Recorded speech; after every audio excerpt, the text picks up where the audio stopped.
This is a World War II Veterans History Project oral history with Mr. Harold W. Rummel, Sr. Today is Saturday, February 19th, 2011. Mr. Rummel, could you please state your full name, date of birth, and place of birth? Harold W. Rummel, born March 16th, 1921, in New Florence, Pennsylvania. And how old does that make you today? I am 89. In 3 weeks, I will be 90. Congratulations. My birthday's coming up. Birthday's coming up. Good job. So, where were you raised? I was raised in New Florence, Pennsylvania. And where is New Florence? New Florence is about 60 miles east of Pittsburgh. Okay. And tell me about your family. Where did you fall in your family birth order? It was 8 children in the family. I was the 5th one. You were the 5th in the family. Right. That's very nice. Now what's it like in New Florence in the 1920s? What's going on there? Well, see, that was a small town. There was no industry in the town. It was a living area. Most of the people who lived in New Florence worked for the Pennsylvania Railroad Company. Did they? That was on the main line of the Pennsylvania Railroad. How about your dad? What did he do? He was an inspector with the Pennsylvania Railroad Company. Uh-huh. And did he go out and inspect on the line, the rail line itself? He and inspected trains? on trains, on freight trains. He Yeah. inspected them. Yeah. Did the Depression hurt your dad's job? Did he have... Yes, he was out of work for a while during the Depression. Yeah. Yeah.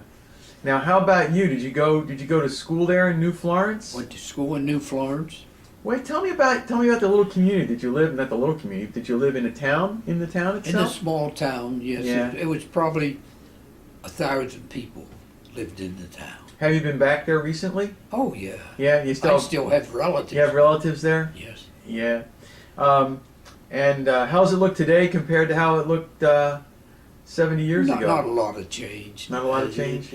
Most of the people who live there now are older, retired people Yeah. with financial problems, because when things need done in the town, everyone's retired. There's not a surplus of money to do what needs to be done there. Yeah. So you're growing up there. You went to did you go to high school there? No, there was no high school in New Florence. I went into Johnstown, Pennsylvania, to the high school. Oh, okay. How far is Johnstown from New Florence? About 15 miles. Okay. And what was the high school you went to? Johnstown High School. Johnstown High School. Okay. And what year did you graduate from Johnstown High School? 1939. 1939 graduate. Okay. So during those years, did you do anything? What did you do in high school? Did you do any sports? Did you work? What kind of stuff? Just little part-time jobs or something, that's all. Mm-hmm. Do you remember the 1930s as a time you were able to, you made it through despite the Depression era, right? Oh, yes. Yeah. Yes. Okay. Your graduation year, what did you do after you graduated from high school? Well, worked at odd jobs, but then I went to school at the University of Pittsburgh after high school. Ah, okay. Was that immediately that you went to Pitt? You went to the University of Pittsburgh? Very soon thereafter, yes. Tell me about that. How is it that you wound up going to the University of Pittsburgh in 1939? Well, I did it because the University of Pittsburgh had a branch school in Johnstown, Pennsylvania. Mm-hmm. And what did you want to take? What were you taking? I was studying engineering. Good. So you were thinking about, you liked engineering, so you like kind of like the science side of the house? I always liked science and mathematics. It's a good thing to have. Right. You know, was it more unusual in those days for people to go to college in the 1930s? Tough. It was tough. tough. But didn't cost anything like it costs today either. Yeah. How is it that you attribute you were able to get to college? A lot of people, some people did, some didn't. Well, it wasn't easy, but I managed. You wanted to go. You're right. Yeah, that's really good. Now, are you aware at the time in the late 19th, so it's 39 into 1940, are you aware of what's happening in the outside world with Oh yes. Europe and Oh yes. what are you hearing? What are you thinking? Are you thinking Well, you might go to war? It was on the news all of the time. You didn't have TV though, I bet back then, did you? No. How'd you get your news? Radio. Radio, yeah. So, and you went to Pitt, Johnstown. You went to the University of Pittsburgh at Johnstown. Right. And you were living at home, maybe? Was that? I was living at home. Yeah. Yeah. And studying in that. And did you work at all while you were going to Pitt, Johnstown? Not too much, but I did have to stop going to Pitt money-wise. I Oh. could not. So there was a time when I stopped going to Pitt that I was working before I went into the service. Yeah. And what were you doing? I was working for a construction company. Mm-hmm. Trying to make some money. You need to make some money. We right? had to live. Yeah, absolutely. You did, didn't you? So, where were you on December 7th, 1941? What do you remember about that day? I was living at home. Yeah. I was living at home, yep, And and working at the construction job. I was living it with my mother and father at the time. how'd you hear the news that about Pearl Harbor? How'd you hear the news? Well, just as shocking, heard it on the radio, just Heard it on as the shocking radio. as everyone else. It's just, Yeah, that's unbelievable, huh? And you knew. yeah. Did you have any sense that you were going to go? That you now would probably be going into the service? Oh, yeah, without a doubt. Yes. Yeah. So now it's December of '41. What did you do after Pearl Harbor? Did you still stay at your construction job? Yes. Uh-huh. I stayed at the construction job until I went into the Air Force. So how did that all come about, you going into the Air Force? So now it's the late '41. So you graduated high school, you started at Pitt Johnstown. Right. Did you go there for a year? Here's what happened. Yes, I went for a little more than a year. Uh-huh. But in order to join the aviation cadet program, I don't know if you're familiar with that program or not, that was just going into the regular service. Mm-hmm. You had to have either at least 2 years of college or be able to pass an equivalent examination to qualify for that. I took the examination and passed it. And that's when I went into the service in October of 1942. So you continued to work after Pearl Harbor in the construction job? Yes. And at that point, why the aviation? How did that all come about? Why were you thinking of the aviation cadet program? Well, it was a very excellent program because you can, when you finish it, you were automatically a pilot or a navigator. You were an officer in the Air Force. It was not just going into the services as a recruit. You like that idea. Oh, certainly, yes. So now you go into the aviation cadet program, right? Right. And that's August of 1942? October. October, okay. Where did that, describe how what did you do? Where did you go? How did you? That's what I'm telling you. I didn't go anywhere. When I first Mhm. took that exam and passed it, Mm-hmm. and was actually entered into the aviation cadet program, Got it. there was a waiting list. Couldn't go in immediately. So I continued working until March of 1943. Okay. March of 43, I went into active duty with the aviation cadet program. And where did you go for that? San Antonio, Texas, to the Aviation Cadet Center. All right. So how'd you get there? How'd you get to San Antonio? Troop train with Troop a group train. of other people. I didn't go by myself. Where did you get the troop train? At Johnstown, Pennsylvania. All right, and off you went. Off we went. Did you go through? Did you have to in process in San Antonio, or did that happen earlier? On the way between home and San Antonio, we did stop in Nashville, Tennessee, at a processing center where we went through processing, got our uniforms and all. We was there, I think, maybe 4 days. Then we went on to San Antonio, Texas for our pre-flight training. That was the first part of the program, was a pre-flight training in San Antonio, Texas. So what's happening there? What's going on in San Antonio? Tell me about this training. Well, right from day one, it was all about pre-flight training, what we were going to have to do. There was a lot of physical training along with it. I think I was there 6 weeks, I believe. How was that? How were those 6 weeks? It was rather intense, but it was good. It was fine. Yeah. It was all right. Did they put you through any physical exercise? Oh, definitely. Yeah? Very much so. Mm-hmm. Yes. And what did you stay in? Did you stay in barracks? Oh, yes. Yes, it was a regular military installation. Is it still there today? Yes, it is. And what's it called today? I think it's probably called, Would you know? it's a large air base in San Antonio. Okay. Yeah. Is it Lackland? Is it Lackland? Not Lackland, is it? We'll come back to that. There was a big, so it was a big air base that was down there in San Antonio. That's how you definitely. got Still going. there. Yeah. Now you're there, and you're there for 6 weeks. Approximately 6 weeks. What happened then?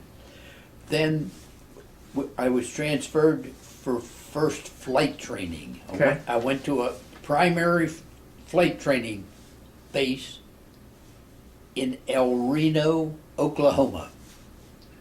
Okay. And how'd you get there? Always by troop trains. Troop trains, huh? El Reno, Oklahoma. And about what time of year is this? This is 1943. This is like the spring, early summer, This was 1943. well, now it's getting into the latter part of the summer of 43. Okay. And so now you're going to flight training in El Reno. Right. Tell me about that. How was that? Well, it was good. You started from day one flying, you know. Mm-hmm. However, before I was there very long,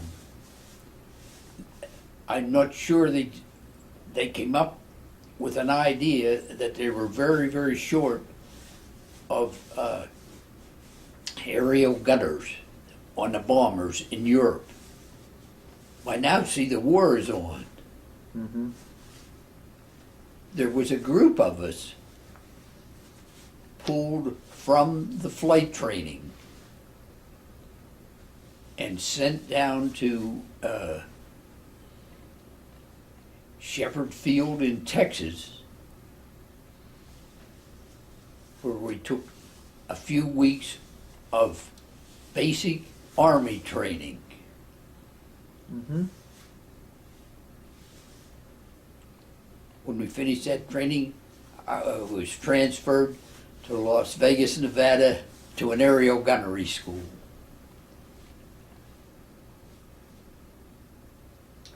All right. So let me ask you some questions here. You wanted to be a pilot, right? Yeah. Yeah. So, like, were you? Well, I think what happened was it was a shortage Uh-huh. of gunners. Uh-huh. So I think what they did is they took a number of people out of the pilot training class that was on the lower end. I was probably one of them, not one of the better ones suited for pilot training. Mm-hmm. And they took them and sent us to gunnery school. Oh, that's all right.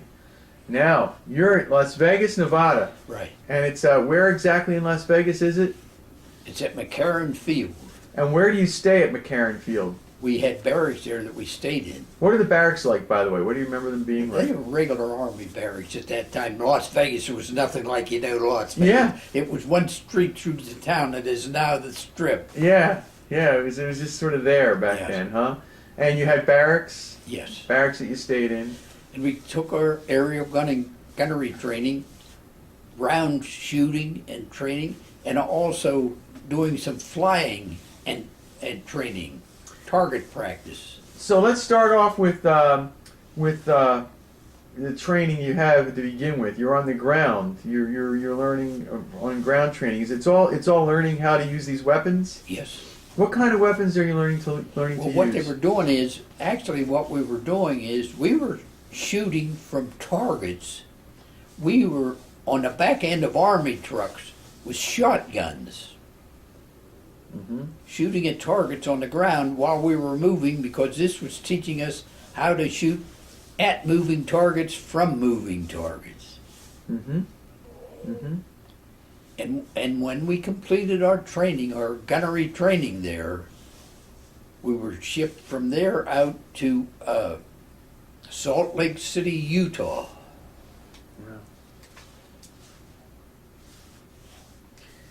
Now, before we get to Salt Lake City, how many weeks are you in Las Vegas?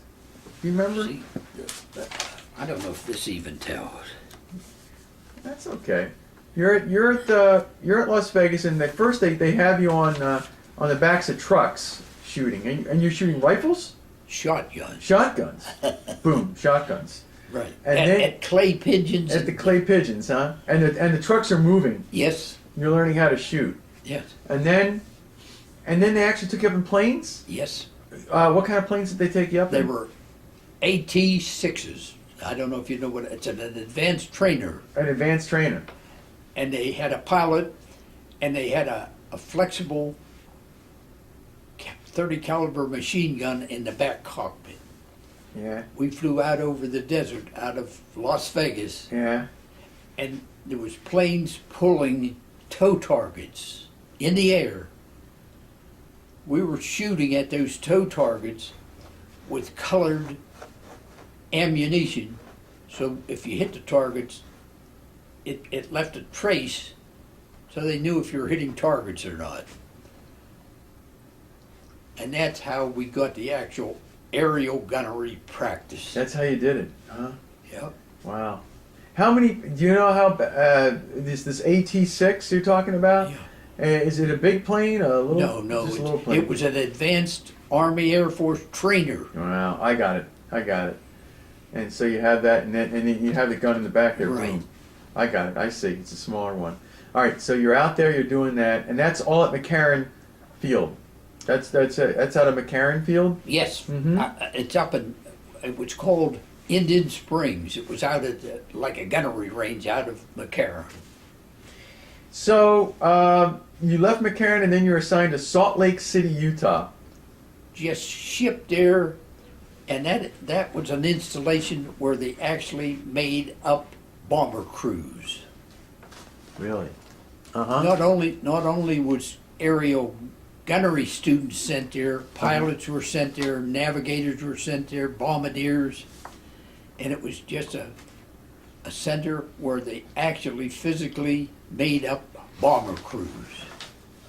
I was assigned to a crew in Salt Lake City that I wound up flying combat with. Did you?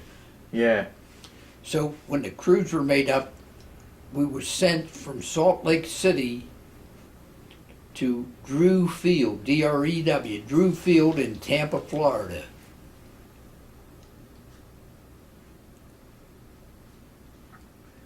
When you were at Salt Lake City, how long were you there for? Oh, just a number of 3-4 weeks.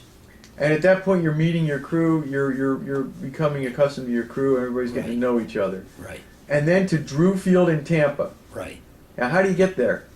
Troop train over Thanksgiving, and we had a turkey dinner out of a mess kit on a troop train. Wow. And is it the whole crew that joins in on this troop train? Yes, Okay. And these are the guys you're going to be spending time with. yes, Okay. definitely. Yep. I know. What happened at Drew Field at Tampa? We took what was, I'm not sure of the classification, it was like pre-combat training. We went on training, bomb training missions, dropping target bombs on target, and just flying like practice combat missions. for a number of weeks. Now, what kind of planes were you flying? B-17s. Was this the first time you got into B-17s? Yes, this was it. Now, I'm going to ask you, as you're training on this, describe what it's like on a B-17 as you're learning this all. Tell me about the crew. Tell me about the plane. Tell me what it's like. Well, there's 10 crew members on a B-17. There was, they're not flying them now. But there was a pilot and a co-pilot and a bombardier and a navigator. Those were the 4 commissioned officers. Mm-hmm. And there were 6 non-commissioned members on the crew. There was a flight engineer who operated a gun turret at the top of the airplane behind the pilot, a radio operator who actually had a little radio room in the B-17, and he did operate the radios. There was a ball turret gunner, 2 waist gunners, and a tail gunner. So there was 4 commissioned officers and 6 enlisted men made up the crew of the B-17. Hmm. I was one of the waist gunners. Hmm. What does it sound like on a B-17? Is it loud? It sure is loud. There's no insulation. There's actually nothing but the aluminum skin of the airplane. And when you're flying high altitude, we haven't gotten to that yet, but when you are, it's frost on the inside. It's 30, 40 degrees below zero up there, no heat. Hmm. And the waist gunners, which I was one of, we were firing guns out of open windows up at that altitude with our oxygen masks. When you're in Tampa, how many weeks are you there? Do you remember how long you're there for? Again, if you can. I really am not too okay. long. Not too long. And this is, you're getting to know your crew, right? The crew is, and you're flying every day. Now, do you all stay together? Does the crew stay together? The enlisted men stayed in one group of barracks. The officers also stayed there too, but they were they weren't in the same building with us.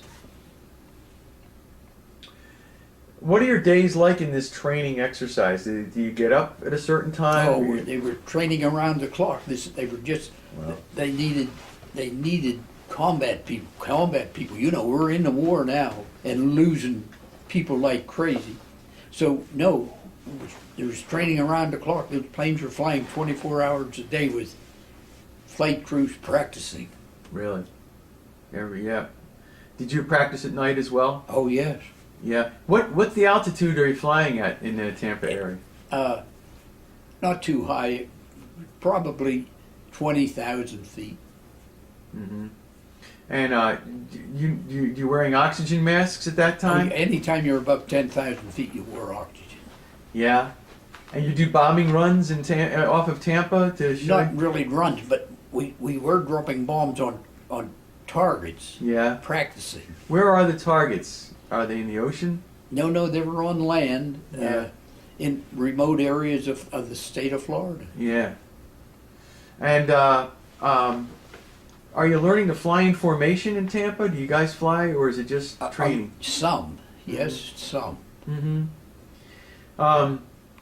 And you communicate to each other. You're on the Intercom. in the intercom. Oh huh? yes. Oh yeah. That's what you're doing. So you're up there and you're flying out, and it's in Tampa. And you're there for a number of weeks, and this is still, I think, 1943. 1943. Yes. Yes. Okay. It's getting late in 43. In fact, we were down there over the holidays into 94. That's right, because you had Thanksgiving on the troop train. I think you said, right? On the way there, yeah. That's right. And so then are you getting any time off at all? Do you see your family at all? Nope, you're just together with this. Okay. And how do you like doing this job as a waist gunner? Before, this is in training. It was exciting. Yeah, early on it's exciting. Yeah.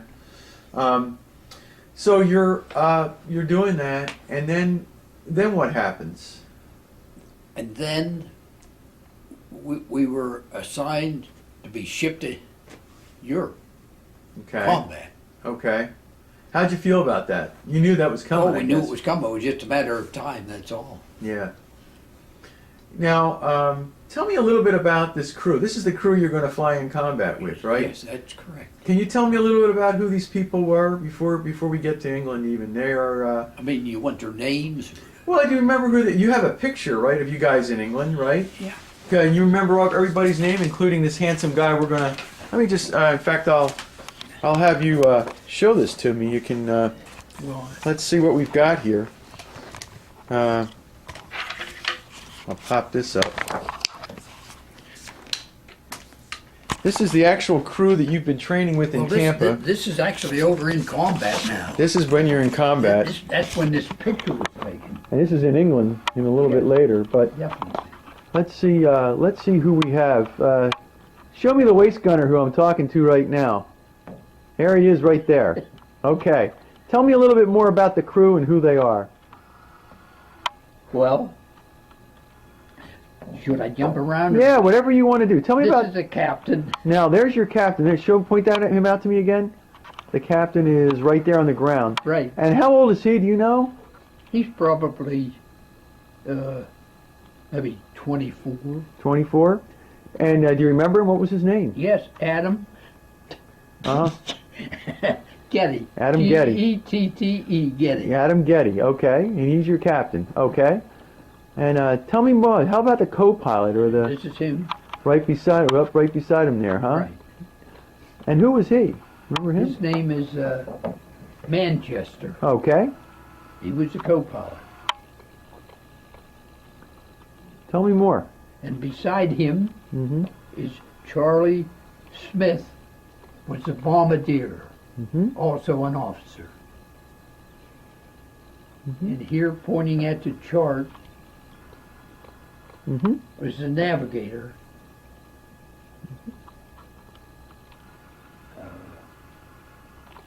Radio operator, Mm-hmm. tail gunner, Mm-hmm. the other waist gunner, Mm-hmm. and the flight engineer and top turret gunner. And this picture is taken in England, and it's taken in front of your B-17. Well, these planes were being loaded with bombs to go on a combat mission. Yeah, they were being loaded with bombs. And we were checking out the mission. This is before you got on to fly it. Yeah. Wow. And these are the guys you trained with in Tampa, and met in Salt Lake City and stayed with. That's the group. That's the group. Good-looking group. So let's talk some more. You're assigned. You know you're going to go over to into the European theater with these guys. And how do you get there? How do you get over to England? Went over to England on the Queen Elizabeth Did you really? from New York. And how crowded was that Queen Elizabeth? It was crowded enough that we slept on the deck going over. Did you really? Yeah. And was it in the wintertime? It was, well, yes, it was early spring, very early spring. 1944. Yes. Spring of And it 1942. was so many people on the ship Uh-huh. that serving meals continuously, you got to eat twice a day, twice in 24 hours. Jeez. But the purpose of going on the Queen Elizabeth was the speed it could travel, no escort. We went across the ocean with no escort because it could outrun most of the ships on the ocean as well as submarines. That's a pretty fast ship. Yeah, it was then, yes. You left out of New York? Yes. Okay. Did you take a train from Tampa to New York? Is that how you guys Yes. got up there? Describes Queen Elizabeth. Liner trip. Where'd you go to? Where did they take you to? Where did you? To Scotland. Okay. What happened then? Well, we disembarked from the Queen Elizabeth Uh huh. at the Firth of Clyde, if you want to know the exact spot. Okay. Just was there, just I think overnight, and boarded trains and went down into England, where we were going to be based. Where were you based in England? It was a town called Bury, B-U-R-Y, Saint, S-T, Edmund, E-D-M-U-N-D, Bury St. Edmund, which was about 50 miles northeast of Cambridge. Mm-hmm. And the air base, it was one of the bases that was made a base out of farmland, out of Bury St. Edmund. The field was known as Ruffham, R-O-U-G-H-A-M, Ruffham Field. That's where we flew our missions from. It was a U.S. air base? It was a Yes. U.S. air base? Now, you get to Bury St. Edmund, and what are your quarters like? Where are you? Nissen huts, Mm-hmm. metal Nissen huts. Did the enlisted guys all stay together in the We stayed enlisted? yes we did. We stayed, I think there was 4 crews to a hut, Mm-hmm. which means there was 6 fellas, 6 enlisted men in the crew, so if there was 4, it was 24 men in that prison hut, and the officers stayed in a different area, but in the same kind of Nissen huts. Did you, you got there, this is early 44, right? Right. Spring of 44. Spring of 44.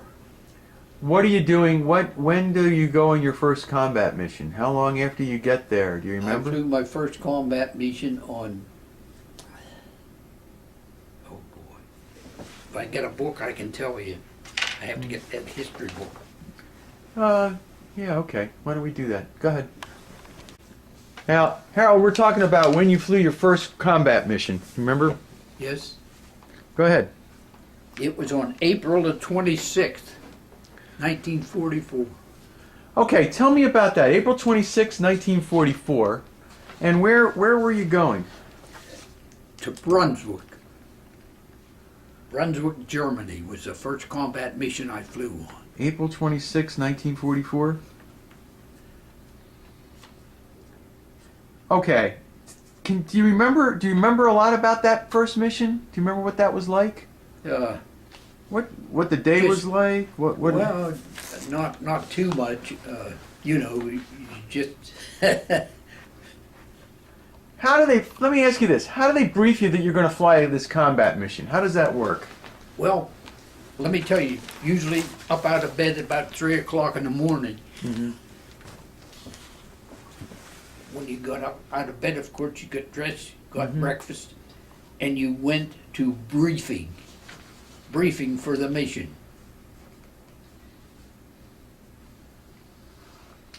The officers went to one briefing, the enlisted men to a different one, but it was a briefing for the mission you were going on. When that was over, then you went to your supply house where you got your flying clothes, parachute, Mae West, what you needed to wear to fly that combat mission. You didn't have that with you all the time. You got it daily as you went. Then you went from there to the armory, where you actually got the machine guns that was going on that plane you were going to fly on. It wasn't a complete gun, it was the internal parts of the machine gun that was taken off every day when you came back, but the actual frame and everything stayed in the airplane. You got all that together on a truck out to the plane that you were going to fly on, and you got yourself ready to fly.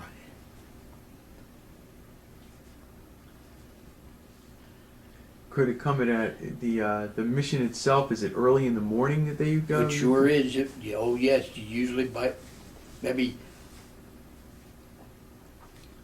to that flight you probably took off maybe at 7 o'clock, 8 o'clock. By the time all this took place, so you got on that plane and was ready to go. You've been up since 3:30 in the morning. Yeah. would you know the day before that you've got a mission, or would they just get you up? They got you up at 3 o'clock in the morning and said you're booked to fly. The mission, this is to Brunswick, Germany, right? Right. What's the target? What are you going over to bomb? Well, I have to Do you remember? Okay. While you're looking that up, tell me so when you go down to get your equipment, you can just keep looking the stuff up there. Your equipment. Did that happen very long after you got to England that you were? Not very long. No, indeedy, because, we're losing planes. At that early in the war, the losses were fantastic. What are you thinking about? What do you think about knowing that these guys you're losing guys? Do you try to put it out of your mind? You just think you got a job to do? Well, you've got to do it, Dad. You just... You got to do it. At that point in the war, how should I put this? Your chances of survival was probably 7 missions.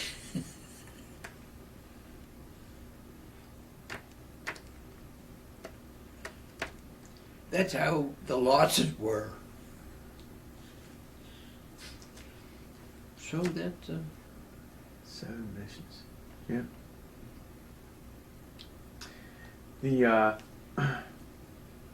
You get on that plane and do they give you the equipment to be flying at the 30,000 feet? Are you going to fly higher?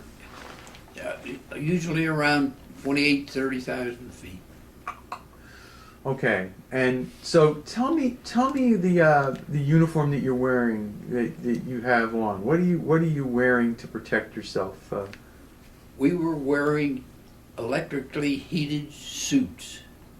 They were made like old electric blankets, actually. It was flannel material with wiring through it, almost like long underwear, which you put on, and you wore electrically heated gloves that had wiring in them that plugged into the sleeve of the heated suit. And the same way with shoes. Because when you go up to 30,000 feet over there at that time, the temperature was approximately 35, 40 degrees below zero, with no kind of heat except your heated suit, and the waist gunners were firing out of open windows. You have an oxygen. You have oxygen at a certain altitude? Yes, we had oxygen bottles, high pressure oxygen bottles, different places in the airplane that was hosed into your oxygen mask. But it was so cold, and you had to live with that oxygen mask on your face. You couldn't live without it. It would freeze up from moisture. You used to pull it off and smack it aside the end and shake the ice out of it and put it back on.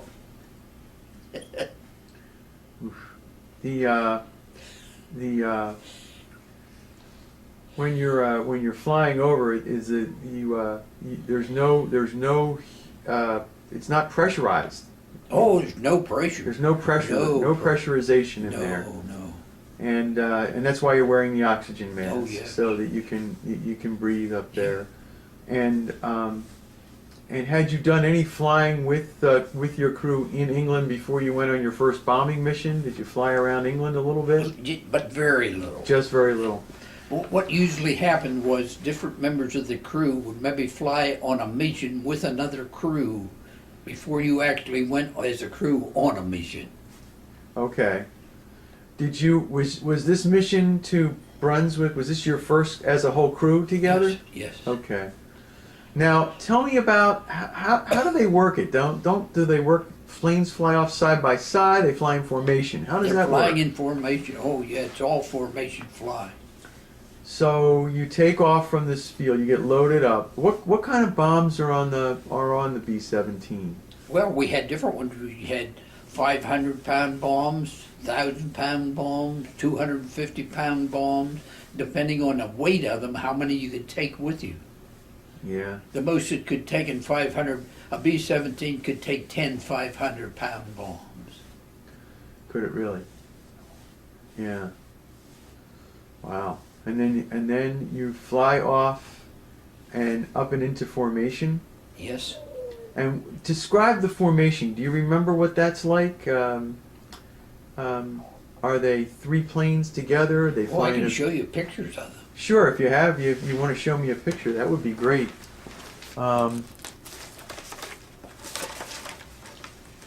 if I can find a good picture.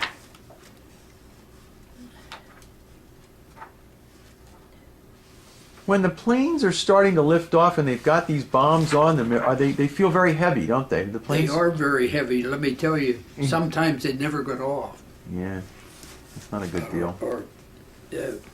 The town of Bury St. Edmund was not too far from where our field was, and we used to go flying by church steeples that you were looking out the side at them, not down.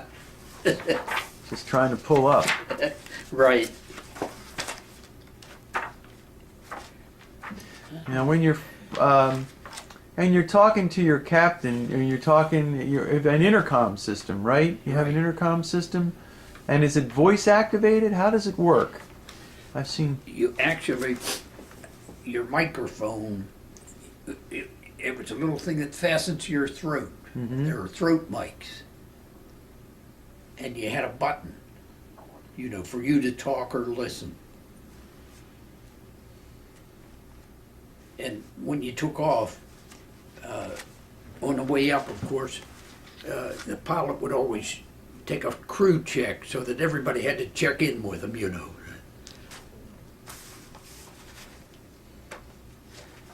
Trying to find a decent. Oh, it's all right. Yeah, you were. But see.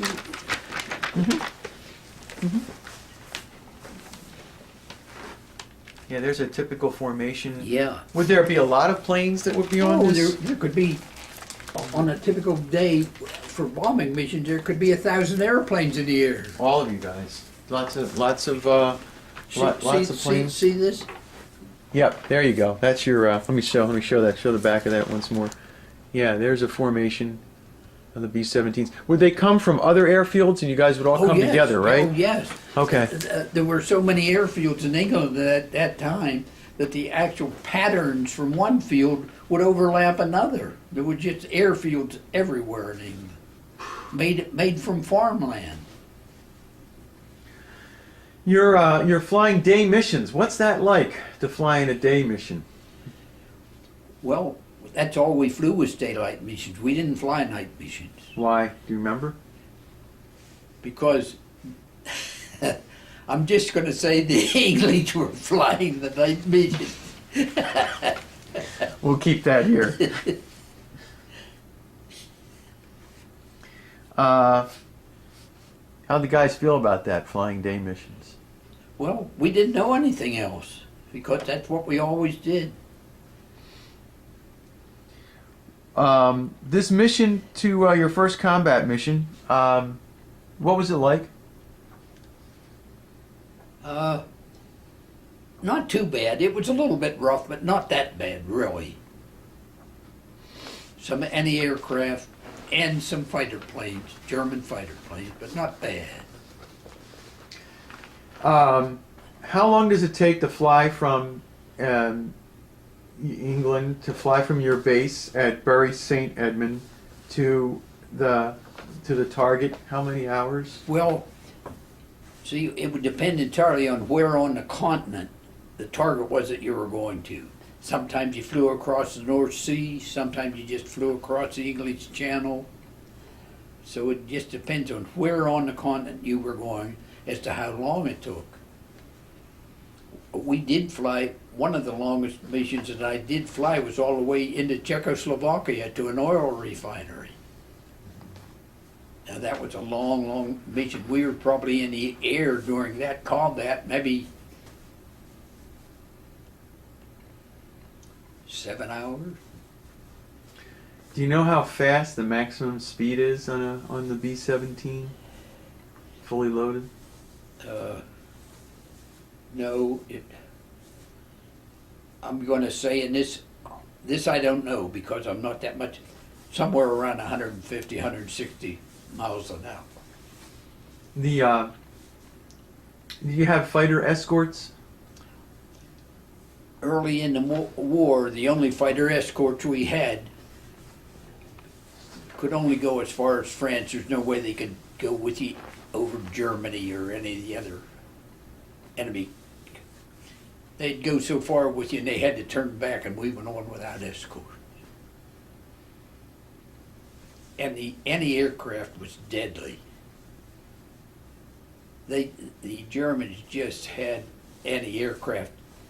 At that time, Paris was probably one of the most highly defended cities that Germany was protecting. There was just anti-aircraft everywhere. By the time you're in the war, do they have fighters that are escorting you to your bombing No, targets? You're on your own? they just went primarily with us, and then they had to turn back, and They we turned went on back. without them. So you're on your own there, right? That's why they called them the flying fortresses. You had Right. your Yeah. now when a waist gunner is firing, it's a machine gun, right? It's Beg pardon? You fired a machine gun, Yeah, right? they're in the waist. They're actually flexible machine guns. Just like your camera is. This is now the turrets. The guns were built into turrets. Mhm. The ball turret and the upper turret and all. But the waist gunners were actually shooting flexible machine gun. That's what you shot. Yes. And was where you were shooting through an open window on the side of the plane? Is that what it was? It was a. But it was on the machine gun itself was on a bracket. Mm-hmm.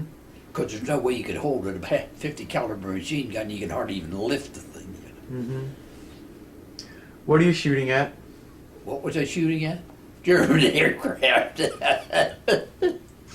Yeah. Yeah. And were there a lot of them on these? Did you see your first mission you saw? A few, but not many. Okay. It depends on what kind of mission, what kind of targets you were going into.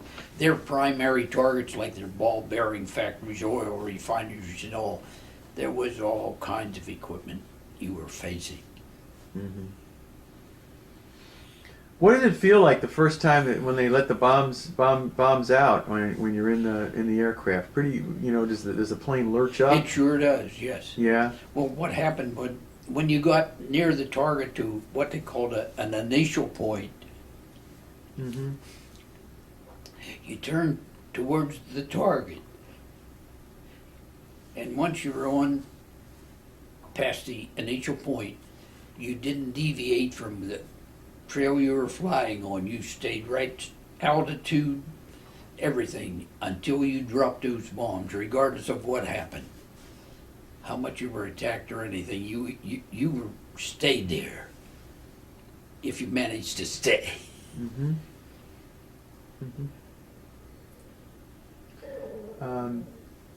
When after you would drop the bombs, Yeah. and your planes I guess you would return to go back to the base, right? Right. Would you face German opposition Oh, going back there? yes, we did. Mhm. Yes. Not as much, but sometimes they were laying in wait for you to turn back, and head for home. Mm-hmm. Because planes were having mechanical problems. They'd been flying for hours.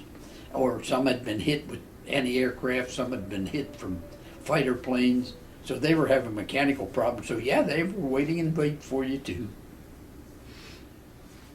So you got back from your first mission.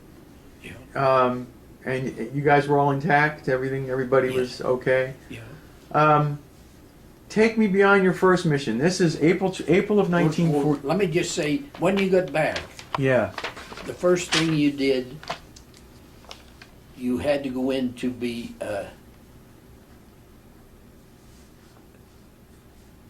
interrogated Mhm. on what took place in that. They talked officers talked to each individual crew. You didn't go in a big hall and everybody talking. And you got to bring liquor when you go back. Yeah. Yeah.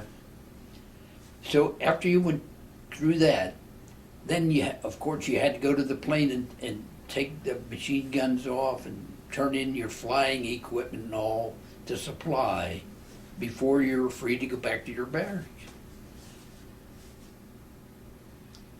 And you were so damn tired by that time. It just... You, when they would debrief and they would talk to you about it, they would ask you, what kinds of questions would you be asked? Well, just, they wanted to know everything that happened, everything. What kind of opposition you had, what kind of enemy aircraft you saw, how heavy the anti-aircraft was, just everything. They just tried to get every bit of information from you that they could that took place during the flight. Trying to gather intelligence on Yes, what was right. going on. Right. Now, how many days between missions? Did it vary? It sure did vary. You might go the next morning on another one, depending on what the situation was as far as the war was concerned. There was no rhyme or reason or scheduling. Yep. No. Yep. In fact, this is kind of jumping around, but on D-Day, the day of the actual Normandy invasion, I flew 2 missions the same day. Yeah. Did you really? Yeah. So you arrived April 26, 1944. That's when I flew I mean, your first mission was April 26, 1944. yes. And D-Day is only 6 weeks away. Right. And do you remember how many missions you flew until before D-Day? And where you might have gone? I can tell you. Sure.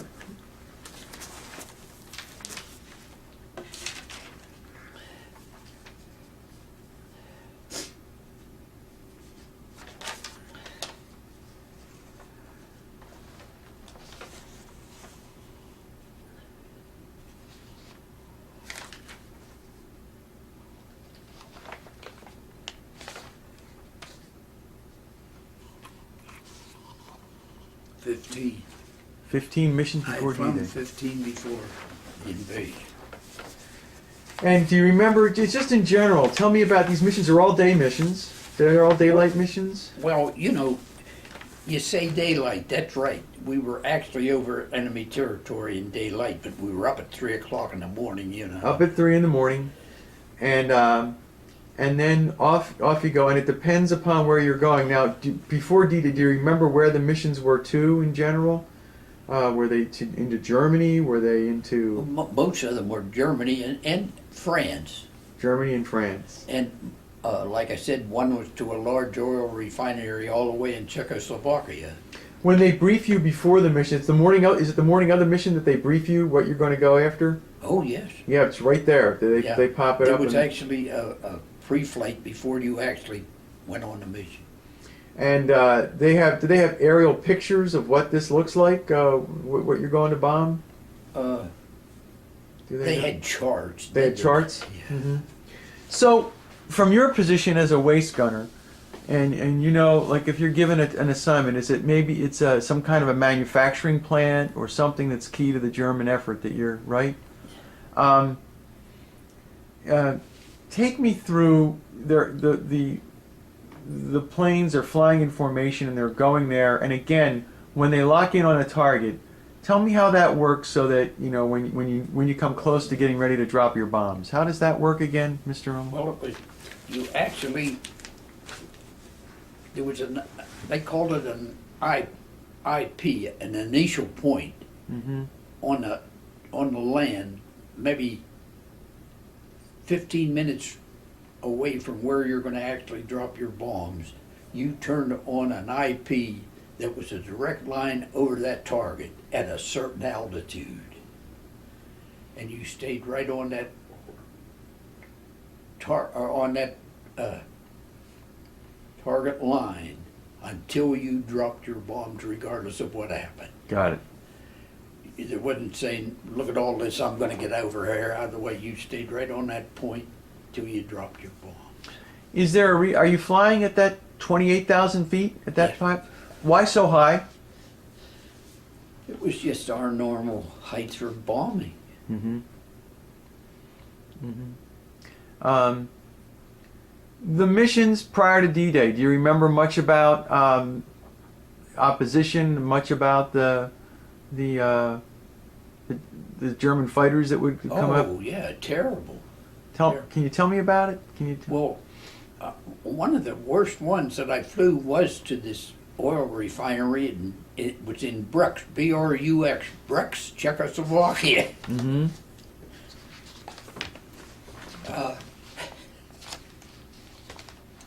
Well, let's see, it was a long mission, a very long mission, and it was just so defended with anti-aircraft and fighter escorts because they could just not afford to let oil refineries get away from them. It was their lifeblood.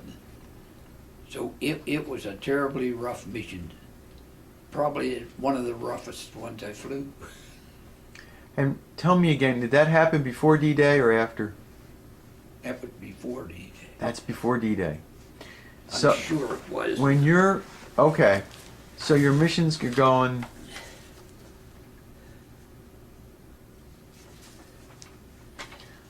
Oh yeah, that was before D-Day.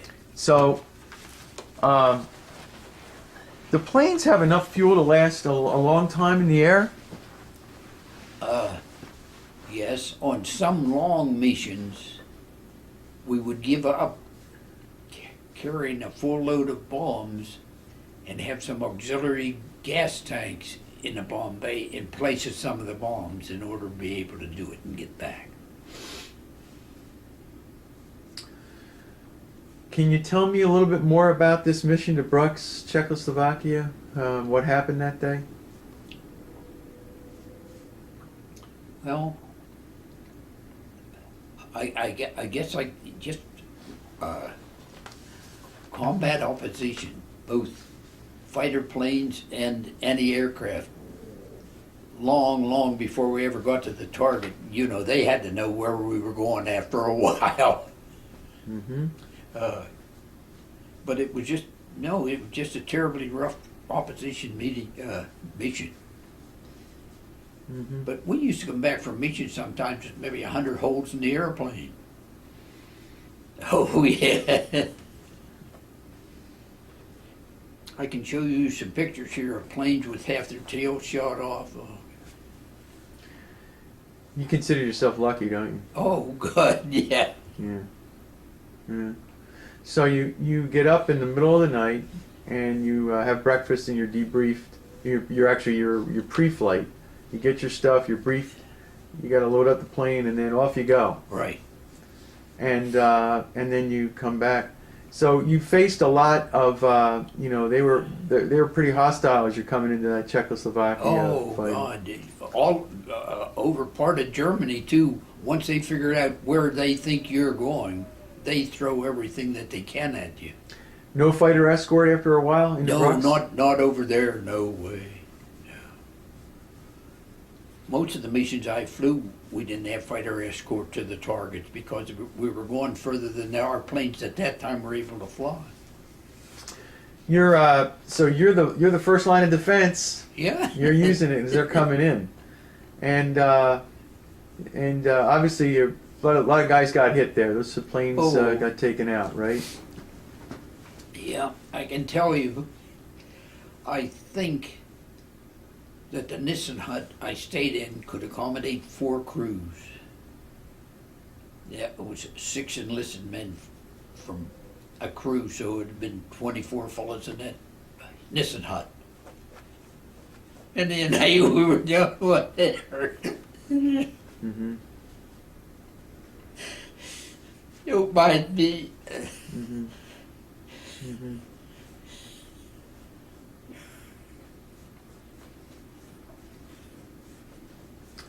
It must obviously have made you think a lot too, during those times. What are you going to do? You just got to go do it, right? You're assigned, it's your mission. That's right.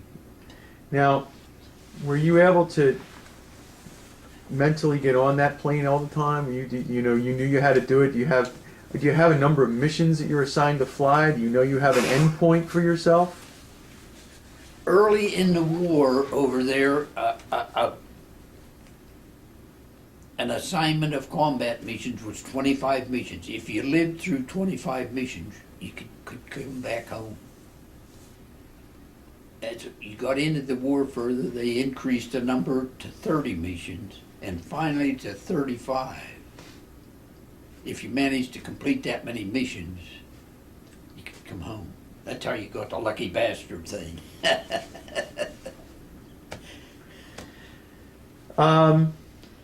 Tell me about D-Day. What was your assignment on D-Day? We were bombing the coastal area of France ahead of the troops that were landing to keep them from bringing supplies or more troops to the coast to oppose our people that were making the invasion. So that's why we were able to fly 2 missions that day, because we were just going across the channel and bombing in not very far in the coastal area of France. At what point did you realize that that was the famous D-Day? Oh, we knew, we could see it. We went across the channel, you could see, it wasn't a real clear day, but you could just see stuff going on everywhere. Oh, I saw the invasion, I was looking down at it. And the invasion itself, this is, what time of day on June 6th are you flying across the English Channel? Do you remember? I don't remember, no, but it was before noon on the 6th. We flew across the first time. Mm-hmm. You flew back, and then you flew again that day. Yeah. And you were trying to knock out these the German supply. Well, you know, railroad yards and everything where supplies were coming in. We were trying to stop it. Continue to take me through. It's 1944. It's after D-Day. Now, are your days? Describe your typical day for me. Outside of a bombing run, do you take it easy in the? Oh boy, we